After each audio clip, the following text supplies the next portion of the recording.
তুমি বাচ্চা শিশু মোহাম্মদ, হাতগুলো ডান দিকে নাড়াচাড়া করতেছিলা, চাঁদও তোমার সাথে ডান্স করতেছিল, নাচতেছিল।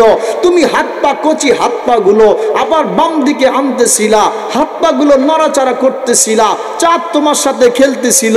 তুমি যেরকম করতেছিলা চাঁদ তোমার সাথে এরকম করতেছিল। আল্লাহ রসুল বলেন, জানেন চাচা কেন? তো চাচা বলে, চাঁদের ভাষা তো শিখি নাই। আল্লাহ রসুল বলতেছিলেন, চাচা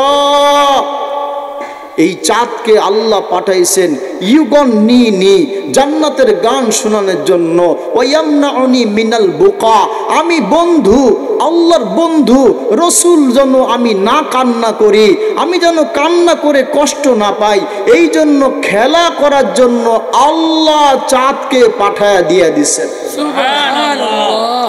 মেরে দোস্ত, আল্লাহর বান্দা নবীর উম্মত, যেই নবীকে তার সাথে খেলা করার জন্য আল্লাহ আসমানে চাঁদকে পাঠায়া দেয়, ওই নবী কেন না খায়া দিনকে কাটায়? যেই নবী আল্লাহ চাইলে সব কিছু দিয়া দেন, ওই নবী কেন পেটের মধ্যে পাথর বাঁধে? যেই নবী চাইলেই আল্লাহ সব কিছু মঞ্জুর, ওই নবী কেন চোখের পানি ঝরাইতে ঝরাইতে, নামাজ পড়তে পড়তে, রাত্রকে কাটাইতে কাটাইতে পাটাকে ফুলায় ফেলে? ওই নবী কেন পেটের মধ্যে পাথর বাঁধে?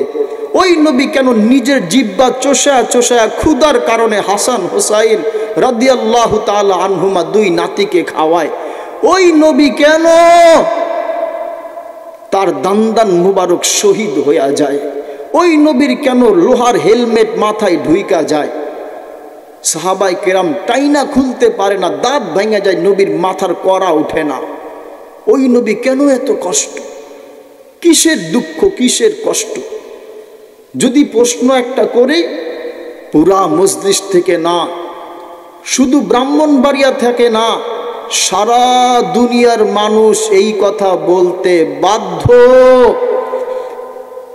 নবী যত কষ্ট করছেন উম্মতের নারী পুরুষ, আল্লাহর কসম, আল্লাহর কসম, আল্লাহর কসম, যত কষ্ট নবী করছেন, যত চোখের পানি ঝরাইছেন, যত না খায়া দিন কাটাইছেন, যত পেটে পাথর বাঁধছেন, যত কাফের মুশরিকের অত্যাচার সহ্য করছেন, সব উম্মত উত্তর কেন? উম্মত তোমার আর আমার জন্য। কসম খোদার, আমি হাদিসকে লম্বা কইরা বললে রাত্র কাইটা যাবে, কিন্তু রাত্রে গভীর হইতে চলছে, বেশি লম্বা করা সমীচীন না। একটু পরেই মসজিদ শেষ করে দিব ইনশাআল্লাহ, শুধু ওই নবীকে চিনানোর জন্য, যেই নবী এত কষ্ট করলেন উম্মত তোমার আমার জন্য। ওই নবীকে খুশি করব তো ইনশাআল্লাহ। আল্লাহ আমাদের সবাইকে কবুল আর মঞ্জুর করেন, আমিন। সারাটা জিন্দিগি যেই নবী চোখের পানিকে ঝরাইছে। চাচা বলতেছিলেন, ভাতিজা এগুলো তো দেখলাম, কিন্তু কিছু শুনছি। কি শুনছেন চাচা? তোমার মায়ের মুখে শুনছি, যা বললাম তাই। আল্লাহর রসুল যখন ভূমিষ্ঠ হওয়ার পর থেকে দেরি একটু পরেই বাড়ির ছাদটাকে আল্লাহ ফাটায়া দিলেন, জিবরিল চইলা আসলেন। এরপর আল্লাহ বলতেছিলেন, জিবরিল বন্দুকে উঠাও, কোলের মধ্যে নাও, সারা দুনিয়াকে ঘুরে, হাত্তা ইয়ালামাল খালকা বিইসমিহি ওয়া নাকিহি তুফু মাশারিকাল আরদি ওয়া মাগারিবিহা। আমার এই বন্ধু তো ভূমিষ্ঠ হয়ে গেছে, একে কোলের মধ্যে উঠাও, সারা দুনিয়ার মধ্যে নিয়া আমার এই বন্ধুকে চক্কর দিয়ে নিয়ে আসো, বলে সারা দুনিয়া যেন আমার বন্ধু মুহাম্মদকে চিনে। হাত্তা ইয়ালামাল খালকা বিইসমিহি ওয়া নাকি ওয়া সূরাতিহি, আমার এই বন্ধুকে যেন হাত্তা ইয়ালামাল খালকা বিইসমিহি ওয়া নাকিহি নাকিদিহি মিনাল জিন্নি ওয়াল ইনসি ওয়াত তায়রি ওয়াল ওয়াহশি, আমার এই বন্ধুকে যেন সমস্ত মানুষ চিনে, জিন চিনে, এমনকি পাখিগুলো পর্যন্ত আমার বন্ধুকে যেন চিনে। সারা দুনিয়াকে চক্কর লাগায় নিয়ে আসো। ঘর থেকে জিবরিল বন্ধুকে নিয়ে গেছে, সারা দুনিয়াকে ঘুরায় নিয়ে আইসা আবার কোলেরটা মা আমেনার কোলের মধ্যে দিয়া দিছে। সুবহানাল্লাহ। এরপর আল্লাহ বলতেছেন, আতুহু খুলুকা আদম মারিফাতা শীশ সুজাআতা নূহ খুল্লাতা ইব্রাহিম রেদা ইসমাইল ফাসাহাতা সালেহ হিকমাতা লূত বুশরা ইয়াকুব জামালা ইউসুফ হুব্বা দানিয়াল ওয়াকারা ইলিয়াস জুহদা ঈসা কুওয়াতা মূসা হাইবাতা সুলাইমান ওয়া ইলমাল খিদির। 20 নবীর নাম নিছে, বলে এই সব এই 20 নবীর গুণ আমার এই বন্ধু বাচ্চার দিলের মধ্যে সব ঢুকায়া দিয়া দাও। এরপরে আওয়াজ আসছে, আল্লাহ নবী তো আরো রয়ে গেছে, কি করব? তো আল্লাহ বলতেছিলেন, শোনো, ওয়াগমিজুহু ফি জামি আখলাকিন নাবিয়্যিন, সমগ্র নবীদের আখলাকের মাঝে আমার এই বন্ধু মুহাম্মদকে ডুবায়া দাও, ডুবায়া। সুবহানাল্লাহ। এরপরে বলছে, আমেনা চিন্তা করিস না, নে তোরটা তোর কোলে দিয়া দিলাম।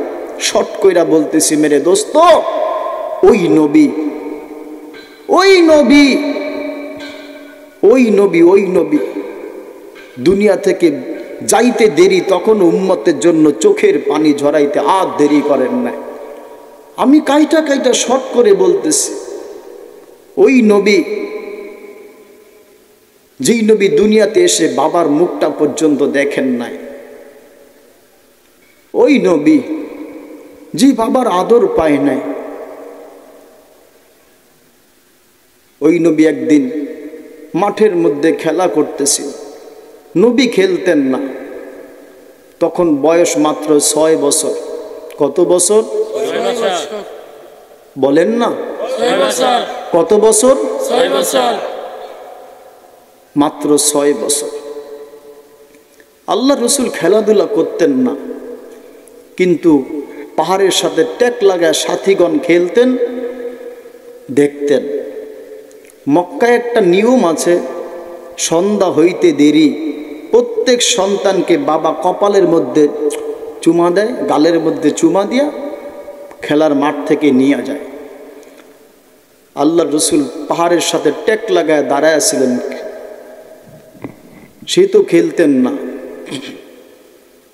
এমন মুহূর্তে মা আমেনা আসছে, বলে, বাবা মোহাম্মদ ইনতালিক মাই, আমার সাথে চলো, সন্ধ্যা ঘনে আসছে। আল্লাহ রসুল চক্ষু দিয়ে পানি ছাইড়া দিছে, বলে, মা, প্রত্যেক দিন একটা চিত্র আমি দেখি মোহাম্মদ, আমার সাথীগুলো খেলাধুলা করে, আমার সাথীগুলো খেলাধুলা করে, সন্ধ্যা হইতে দেরি ওদের বাবা আইসা ওদেরকে কোলে নেয়, কোলে নিয়ে কপালের মধ্যে একটা চুমা দেয়, গালের মধ্যে চুমা খায়। আমার সাথীদেরকে দেখি, মা, আমার বাবা যে আসলো না, আমার বাবা যে আমাকে একটু চুমা দিল না, আমার বাবা যে আমাকে একটু কোলে নিল না, আমার বাবা যে একটু আদর করলো না। আল্লাহ রসুলের মা আমেনা কি জবাব দিবে? বলে, বাবা মোহাম্মদ চলো, সন্ধ্যা চলে আসছে।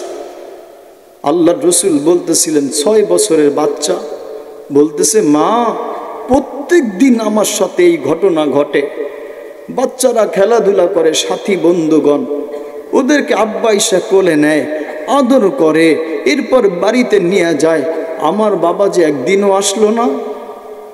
মেরে দোস্ত বলেন, এই জবাব মা আমেনা কেমন কইরা দিবে? আল্লাহ রসুল চক্ষু দিয়া পানি ছাইরা দিছে।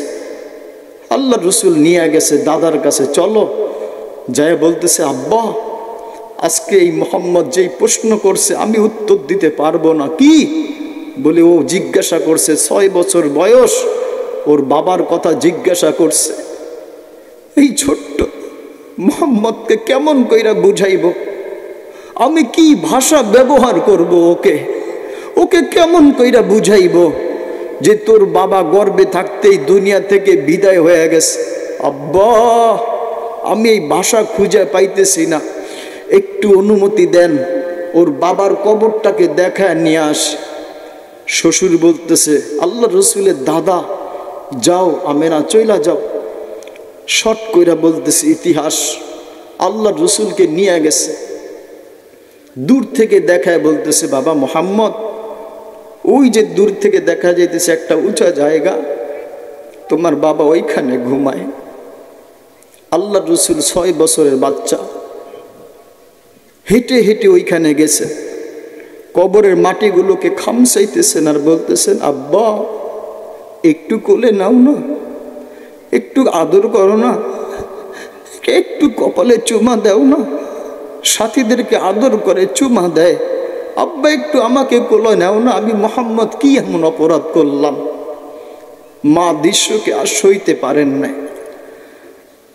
মা যখন দৃশ্যকে আর সহ্য করতে পারলেন না, বললেন, মোহাম্মদ আসো। জোর করে ওইখান থেকে নিয়ে আসছে। মেরে দোস্ত, আল্লাহর বান্দা নবীর উম্মত যখন আস্তে আস্তে আবওয়া নামক পাহাড়ের কাছে আইসা গেছে, আল্লাহর রসুলের মা এবার বলতেছে, বাবা মোহাম্মদ, হাতটাকে এইভাবে ধরে বলতেছে, বাবা মোহাম্মদ, কুল্লু হাইয়িন মাইয়িতুন ওয়া কুল্লু জাদিদিন বাল। বাবা মোহাম্মদ, প্রত্যেক নতুন জিনিসকে পুরাতন হইতে হয়, আর প্রত্যেক জীবিতকে মৃত্যুবরণ করতে হয়। বাবা মোহাম্মদ, আমিও চললাম, বাবাকে দেখতে চাই। ওই পাহাড়ের মধ্যে আল্লাহ রসুলের মা আমেনা বলতেছে, বাবা মোহাম্মদ, কুল্লু হাইয়িন মাইয়িতুন ওয়া কুল্লু জাদিদিন বাল। প্রত্যেক নতুন জিনিসকে পুরাতন হইতে হয়, আর প্রত্যেক জীবিতকে মৃত্যু বরণ করতে হয়। 6 বছর বয়স। আল্লাহ রসুলের মা বলতেছে, বাবা মোহাম্মদ, আমি চললাম। ওইখান থেকে আল্লাহ রসুলের মাও বিদায় হয়ে গেছে। আল্লাহ রসুল 6 বছরের বাচ্চা সহ্য করতে পারেন নাই। মা আমেনাকে পাহাড়ের চূড়ার মধ্যে দাফন করা হয়েছে। আল্লাহকে আজকে বলবো, মাওলা, তুমি যেরকম দেখছো আল্লাহ, গানের প্যান্ডেলের মধ্যে যেই তোমার বান্দাগুলো ছিল, আল্লাহর কুদরতি নজর দিয়ে তাকায় দেখেন, আপনার বন্ধুর আলোচনা শুনতে দেরি, এদের চোখের মধ্যে কেন পানি? আল্লাহ, আপনি বুঝতে তো আর দেরি নাই, তোমার নবীর ভালোবাসাই যুবকদের মধ্যে আছে। এই হীরাপুর উত্তর পাড়া, এদের মধ্যে নবীর প্রেম ভালোবাসা যদি না থাকতো, চোখের মধ্যে পানি কেন মাওলা? আল্লাহ রসুলের মাকে যখন পাহাড়ের চূড়ায় দাফন করা হয়েছে, আল্লাহ রসুল 6 বছরের বাচ্চা হাইটা হাইটা ওইখানের মধ্যে উঠছে। ওইটা কত কঠিন জায়গা, যারা না গেছে না দেখছে বুঝবে না। আল্লাহ রসুল ওইখানের মধ্যে উঠছে, মায়ের কবরটাকে, মাটিগুলোকে খামসাইতে আর বলতেছে, মা, যাব তো কোথায় যাব? একটা বাবা তো নাই, একটা ভাই নাই, একটা বোন নাই, কে আমাকে আদর করবে?